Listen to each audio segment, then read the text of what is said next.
بسم اللہ الرحمن الرحیم۔ صیام رمضان، قیام اللیل، پوسٹ نمبر 5۔ ماہ سیام میں قیام اللیل کا بڑا اجر ہے۔ نبی صلی اللہ علیہ وسلم نے فرمایا، من قام رمضان ایمانا و احتسابا غفر له ما تقدم من ذنبہ۔ بحوالہ بخاری کتاب الایمان، باب تطوع قیام رمضان من الایمان۔ جو کھڑا ہوا رمضان میں ایمان اور ثواب کی نیت سے، اس کے پچھلے گناہ معاف کر دیے جاتے ہیں۔ قیام اللیل کے معنی رات کو کھڑا ہونا ہے۔ احادیث میں یہ اصطلاح رات میں نوافل ادا کرنے کے لیے استعمال کی گئی ہے۔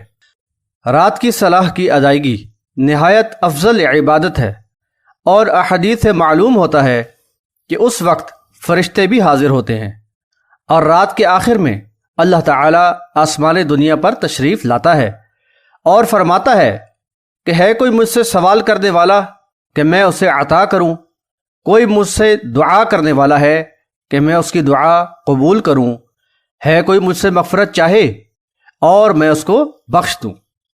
قرآن مجید میں سورۃ الفرقان آیت نمبر 64 اور 65 میں فرمایا گیا، اعوذ باللہ من الشیطان الرجیم والذین یبیتون لربہم سجدا وقیاما والذین یقولون ربنا اصرف عنا عذاب جہنم ان عذابها کان غراما۔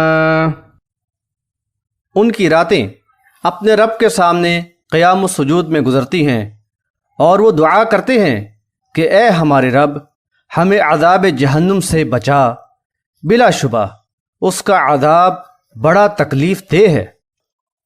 ابو داؤد باب تفریع ابواب الوتر، باب الحث علی قیام اللیل کے اندر نبی صلی اللہ علیہ وسلم نے فرمایا، اللہ رحم فرمائے اس آدمی پر جو رات کو اٹھے اور صلاح ادا کرے اور اپنی عورت کو بھی اٹھائے، اگر وہ نہ اٹھے تو اس کے منہ پر پانی کے چھینٹے مارے۔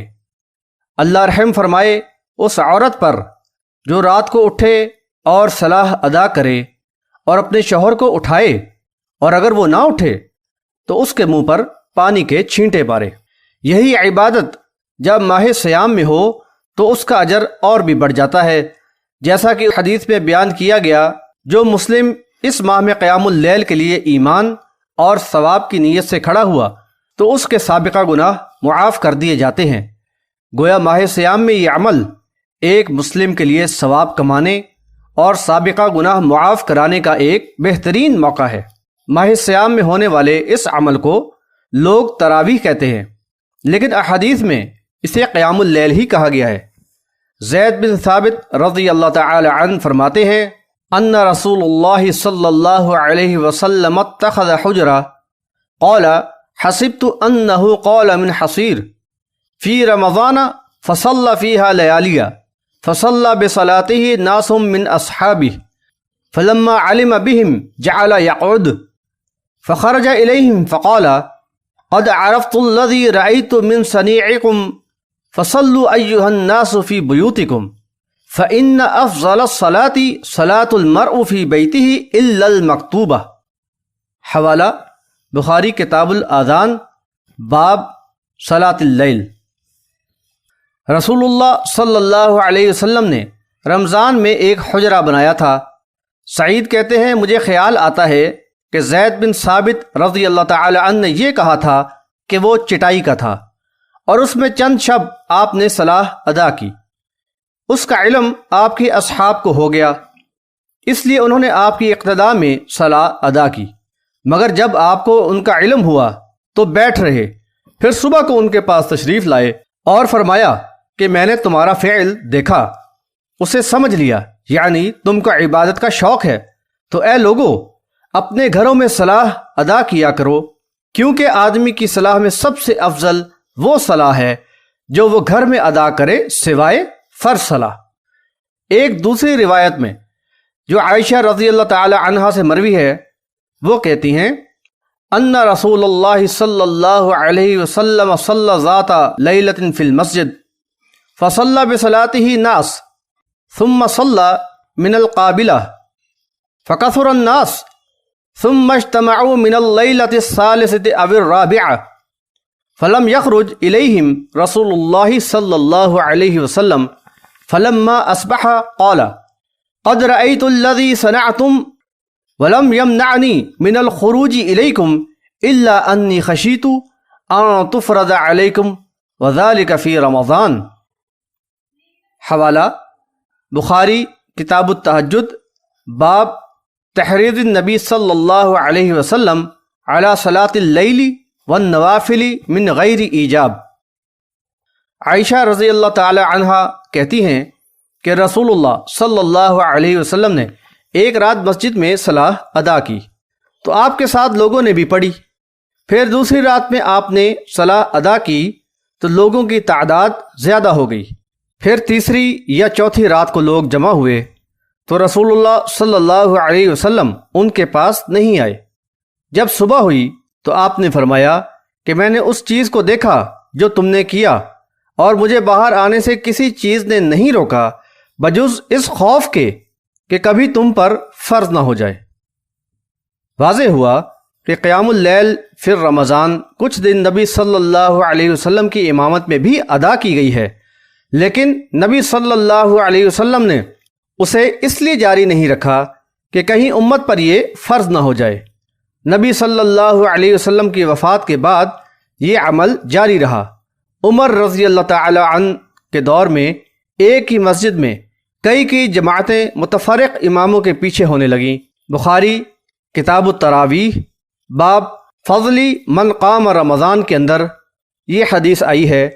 عن عبد الرحمن بن عبد القاری انه قال خرجت مع عمر بن الخطاب رضي الله عنه ليلة في رمضان إلى المسجد فإذا الناس أوزاع متفرقون يصلي الرجل لنفسه ويصلي الرجل فيصلي بصلاته الرهط فقال عمر إني أرى لو جمعت هؤلاء على قارئ واحد لكان أمثلا ثم عزم فجمعهم على أبي بن قاب ثم خرجت معه ليلة أخرى والناس يصلون بصلاة قارئهم قال عمر نعم البدعة هذه والتي ينامون عنها أفضل من التي يقومون يريد آخر الليل وكان الناس يقومون أوله۔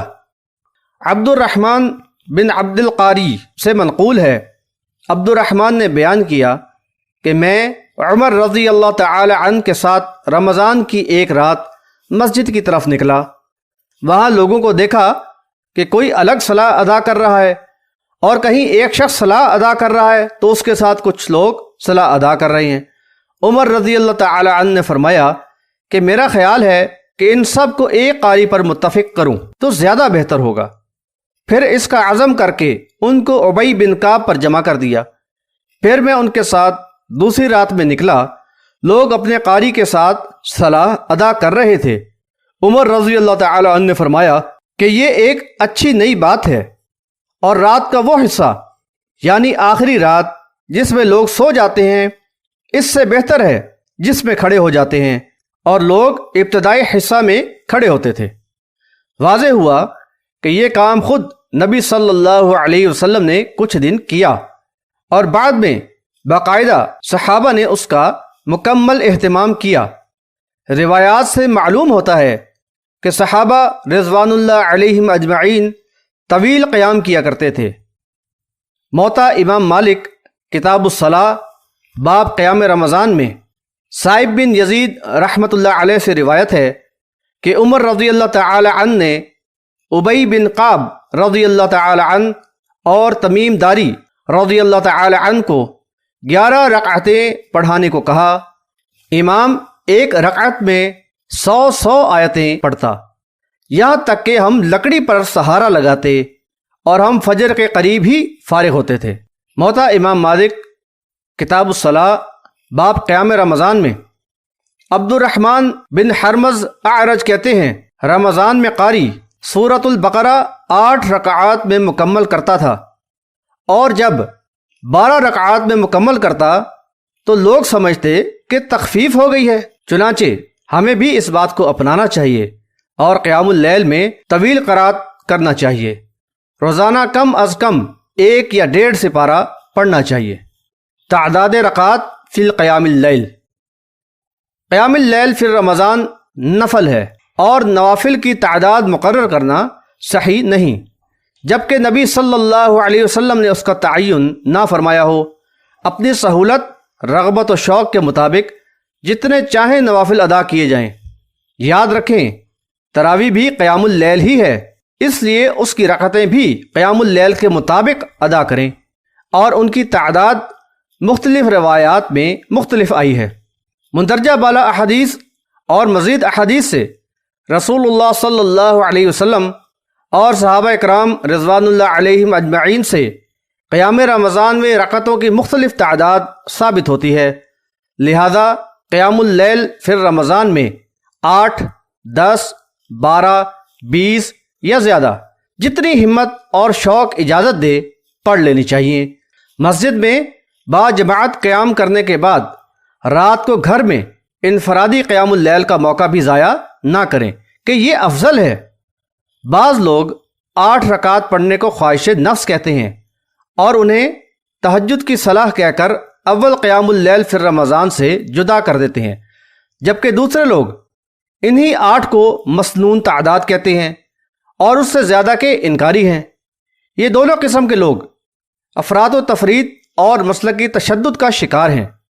جیسا کہ پہلے بتایا گیا کہ قیام اللیل فی رمضان اور تہجد دونوں ایک ہی صلاح کے نام ہیں، جن کے لیے حدیث میں قیام اللیل کا لفظ آیا ہے۔ فرق صرف اتنا ہے کہ اول قیام اللیل فی رمضان، یعنی جسے عرف عام میں تراویح کہا جاتا ہے، اس کو لوگ عشاء کے ساتھ اول وقت میں ادا کر لیتے ہیں۔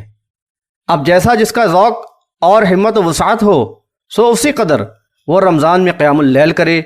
غرض یہ کہ نہ تو 8 رکعت پڑھنا خواہش نفس ہے اور نہ 8 سے زیادہ پڑھنا خلاف سنت۔ انشاءاللہ تعالی اگلی پوسٹ میں اعتکاف اور لیلۃ القدر کے بارے میں بیان کریں گے۔